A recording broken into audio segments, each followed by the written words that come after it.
These makeup trends need to die. Now that it's 2025, I think it's time to go over the worst makeup trends of 2024 that I think would be great if they just stayed there. Before we get into it, I recently discovered how seriously people take trends. I just did a video on the 10 trends that I think are going to dominate in 2025.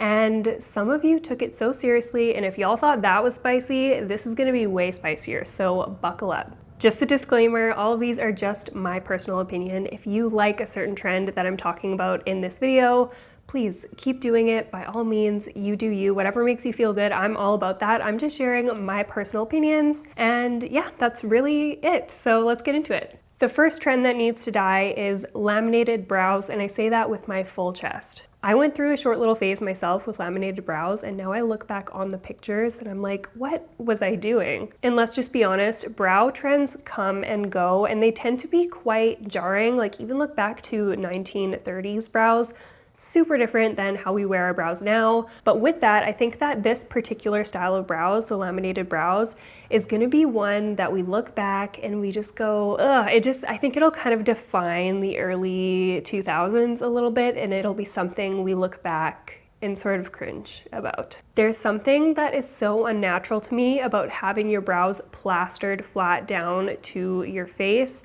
From the side, it looks weird. I just don't think it really looks too flattering on anybody. I don't know, not a big fan of this brow trend. Let's leave it behind. And if you're wondering why I sound a little bit more nasally than usual, it's because I am just recovering from being so sick. I got sick Christmas Eve and have basically been sick up until New Year's Eve, and today's New Year's Day, and I just could not go another day without filming. So yeah, that's why I sound like this. I am nervous to talk about this one. Trend number 2 that I want to leave behind, I think is going to offend many people. It's going to be a little controversial. I can already hear a bunch of you running to the comment section, like defending this trend, but you don't need to defend yourself to me. I'm just a random girl online. Who cares about my opinion? But the trend that needs to die is everyone looking the same slash filler slash Botox. And let me just, before you get upset, let me just get into this. If you get filler and Botox, if you want to get filler and Botox, if that's your thing, do your thing. If you ask me my opinion, not my thing. I haven't gotten any of these done, and I'm not gonna lie, I have thought about it, but to me, for one thing, the risk is higher than the reward. Recently, this scan came out of someone's face who had been getting filler over the years, and it turns out that filler doesn't dissolve the way we were kind of taught that it does. I was always at least told that filler just dissolves and your body metabolizes it. It's basically like natural, your body creates hyaluronic acid and it'll just completely dissolve. But it turns out that might not necessarily be the whole picture, because the scan of this person's face, it just seems as though the filler has sort of migrated across their entire face. And for me, I don't want that. We've all seen the massive influx of lip filler, to be particular, and we know that filler migrates, and so we've seen the lips with filler that's kind of migrated outside of the vermilion border around the mouth, and it just, to me, it doesn't look natural, it doesn't look flattering, and it's quite aging. So that's why I personally don't think I would ever get lip filler. But also on the other side of things, Botox. There are risks with Botox that you take. Botox is one of the most toxic substances known to man. It is a neurotoxin, and people are just getting it injected into their face, which is totally your decision. You can inject whatever you want into your face, but to me, the risk of something going wrong, my muscles being paralyzed, my face not moving in a way that looks natural, it's just not something that I personally am willing to risk. So I'm going to be passing on that trend. I once had a friend, I was talking to a friend about this, just saying how, you know, I think personally I'm going to opt out of the Botox just because I don't consent to the negative side effects that come with it. And she was like, oh my gosh, you are just so crazy. That never happens. That's only at like botched Groupon, you know, clinics, whatever. And she was like, oh my gosh, just do it. Just get Botox already. And I was like, ugh, I don't know. I'm good. I like my face and I think I want to keep it. And I think we should normalize liking our faces. Is that so strange? Things go wrong when you're injecting things into your face. That is not something to take lightly. This is a very serious decision to make. I'm sure some of you have your own horror stories about fillers and Botox and all that kind of stuff. But yeah, the risks aren't worth the reward. And into the second part of this, just really quickly, I think everyone is starting to look the same and everyone sort of has that Instagram face. I have always admired the unique features that people have. I think it just makes them really beautiful. And obviously not everyone's gonna feel that way. People are gonna want to quote unquote correct these things when in my opinion they don't need correcting. But yeah, that is my rant about filler and Botox. I'm not gonna get like too deep into this because I have so many opinions on this. I could honestly make my own video about it. But anyways, all I want to say is you don't need to defend your decision to get fillers or Botox. To me, I don't care what you do with your face. This is just my opinion. That's it. Trend number 3 that I think we should leave behind is like the 10-step skincare routine. And hear me out. I am a skincare junkie. I love a good skincare routine, skincare moment, but I've noticed a rise in popularity of these like very elaborate skincare routines where influencers use a ton of products. And don't get me wrong, I think having a wide variety of products is great for certain issues, but I think using so many active ingredients in one routine actually does more harm than good. And I honestly think a lot of influencers are doing this because it gets views and it's satisfying to watch. So I totally get that aspect. But I think to the everyday person who's just wanting to get a skincare routine, I would just say to you, you don't need a 10-step skincare routine. For me personally, I find my skin is actually the happiest on a regular basis without actives.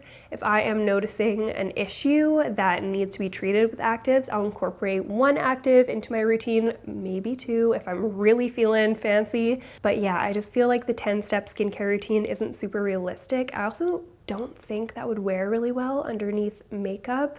When I wear a ton of skincare under my makeup, if it's not all fully absorbed, it pills, my makeup doesn't last as well, it doesn't apply as well.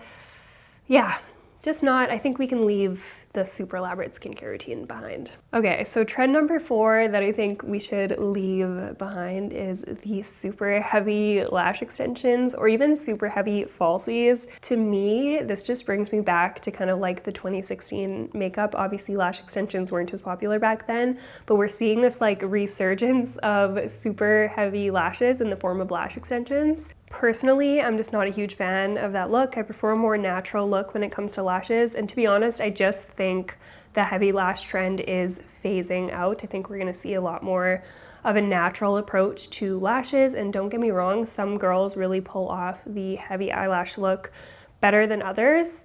But to me, I don't find it to be super flattering. That's just my opinion. And I used to wear like drag queen lashes in high school. I would wear the thickest, heaviest falsies ever, to the point, every single day by the way, to the point where I gave myself a latex allergy from excessive exposure to lash glue. So yeah, maybe that's why I'm extra traumatized by this kind of resurgence of really thick brows that we're seeing. But yeah, I would be happy if we left that one in 2024. This next trend that I want to talk about, I don't know if I'm going to be able to articulate it the way that I want to, but it's anti-aging and just using that saying in everything. I think this kind of ties back into my distaste for like filler and Botox. I think we're really villainizing aging as a society, and I don't know why. On the flip side, I have been seeing more beauty brands include older women in their campaigns, and I think it's absolutely beautiful. I love to see it. I think these women are stunning. I never look at a woman who is older than me and I think, oh, if only she was a little bit younger, she'd be beautiful. Like, no, I see them and I'm like, oh, gorgeous. I think aging is a beautiful thing. Everyone's gonna age, it's inevitable, it's a natural thing. I think, you know, acquiring years and wisdom, it's a beautiful thing, and I understand why it might be unpleasant for people or why people might not have that same outlook on it as me. I totally get it, but I just wish we would stop using so much of the anti-aging language. I understand wanting to take good care of your skin and wanting to prevent premature wrinkles and things like that. But yeah, I'm just kind of sick of this whole culture that's against aging. I just think it's weird. I don't know. What do you guys think? Are you with me? Am I losing my mind? What do we think? I think the reason the anti-aging marketing tactics just kind of bother me is obviously the beauty industry is inherently a little bit predatory. Like, it does prey on women's insecurities. And I think because of this language, because of this push for like fillers and botox and all this stuff, whatever, all these crazy beauty treatments, and don't get me wrong, some beauty treatments I'm all for, others not so much. The risk is not worth the reward. Anyways, I think that's creating an even larger insecurity in older women who are experiencing aging and wrinkles and all this stuff. I think it's kind of painting it as something that you should be insecure about, whereas in my opinion, I do not think you should be insecure about it. I think that pretty much sums up my take. Aging isn't something you need to be insecure about, and I just feel like the whole anti-aging thing can be a little predatory. I don't know. Maybe I'm overreacting. Okay, this next one I feel pretty strongly about. pH adjusting products. Can we just stop with these? They're the same thing every single time. If we're gonna do pH adjusting products, let's do them in a new way, but pretty much how I've seen them has always been that hot pink, pH pink, nothing surprising, nothing revolutionary. Obviously, I think these sort of products get more views on social media because they're usually a bit more of a alarming result, I guess. The blush will be black and then you put it on your face and it's pink, or the lip gloss will be clear and you'll put it on your lips and it's, you guessed it, pH pink, hot pink. But yeah, I would be happy if we didn't see any more pH products in the next year. It's just not my vibe. I don't think the pH pink is flattering, at least not on me, and in my opinion, on most people. To piggyback off that, the next trend that I wouldn't mind seeing stay in 2024 is hot pink blush. And don't get me wrong, I think it had its moment, and I was here when it had its moment. I liked the moment that it had. I just think the moment is gone, and I just feel like hot pink blush is a little bit garish. It kind of brings me back to like 80s vibes almost. And me personally, like 80s is probably one of my least favorite decades for makeup. So yeah, I don't think hot pink blush is a natural look. I don't think it's super flattering on a lot of skin tones. If you like hot pink blush, by all means, keep wearing hot pink blush. But yeah, I just feel like this trend of the super over applied hot pink blush, it's had its moment, it's past. I think we're ready to move on. This next one I want to talk about, I have sort of mixed feelings about, and that is excessive makeup launches. I just feel like the beauty industry has gone a little crazy. We see new launches from brands, I feel like almost every day, and the trend cycle just goes so quickly. Like, a product launches and then by the next week we've forgotten about this product and it's on to the next one. It's a little crazy. It ties a little bit into overconsumption.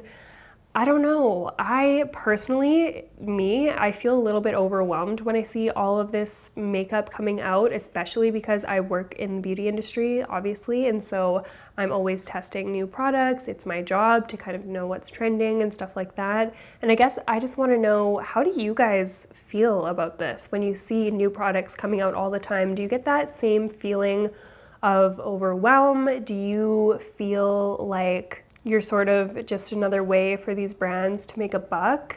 On the other hand, like, I get it. I get that brands are going to be releasing products. They need to continue to make money, and hopefully they're making products that are serving their consumer base well. But sometimes I think that these excessive makeup launches, when you're releasing so often, I think sometimes it takes away from the integrity and the quality of the products that you're putting out. Sometimes, I don't know, I just wonder if instead of releasing 10 products throughout the year, whatever, you released 5, but you put double the effort into those 5, I almost wonder, would you make more money? Would your audience feel better served if you did more research? These are just thoughts that I have about it. I would love to hear your guys' thoughts in the comment section. Makeup trend number 9, I'm really curious if you guys agree with me on this one, but it is light reflecting setting powders or luminous setting powders. I've noticed there have been a lot of launches in 2024 of more of a light reflecting setting powder. Me personally, I don't reach for glowy setting powders. When I'm looking to set my makeup down, I use powder to control oil, to prolong the wear of my makeup, and to get more of a mattified look. To me, having a luminous setting powder kind of defeats the purpose. I don't know, I just find that these glowy setting powders never look good. I find I look greasy at the end of the day. I need more touch-ups throughout the day, and I'm still craving that matte setting powder. I think there is a time and a place for a little bit of a glowy setting powder, like the Hourglass ambient lighting setting powders. Those are really the only more luminous setting powder that I will probably ever use, but I've just seen so many brands come out with light reflecting powders, luminous powders, and to me it's like it just defeats the whole purpose. I don't know, do any of you guys like glowy setting powders? This one might just be more personal preference, but if in 2025 no one launched a glowy setting powder, I wouldn't be mad. And the last one, this one might be a little controversial, but the last trend is bronzing drops. Okay, I'll start this off by saying I'm a pale girly. Actually, you know what? You'd think I would be the perfect candidate for bronzing drops, but I've tried a lot of them and I just don't get the hype. They almost always look patchy and weird, and then you just put your regular makeup on top of them anyways and you can't really see them. I don't know, what is the hype behind bronzing drops, you guys? I really don't get it. The only one that I've ever kind of liked is the Say Glowy Super Gel in their darkest shade. That one kind of worked on me and I do like that one, but yeah, again, it's just kind of, it seems counterintuitive to me. Unless you're gonna wear the bronzing drops on their own, which I understand for people who are more tan on their body than their face, people who use self-tanner, that kind of thing. But even then, you get the patchy look and then you have to go on top of it with foundation to even it all out. I don't know. I'm just kind of over bronzing drops. I think they're on their way out. I don't think they're going to be as popular in this new year, 2025. What trends do you want to see die and be left in 2024? Please meet me in the comment section. I'm literally so snoopy. I read all the comments. I respond to basically every single one of you, so I'll meet y'all in the comment section. Hopefully I didn't offend any of you too badly, and if I did, sorry. I know this video is a little different from my regular videos. If you like this kind of video, give it a thumbs up so I know you like it. I'll make more content like this. If you haven't already, make sure to subscribe to my channel. It takes 2 seconds and it really helps me out so much. Thank you so much for watching, and I will see you in the next one.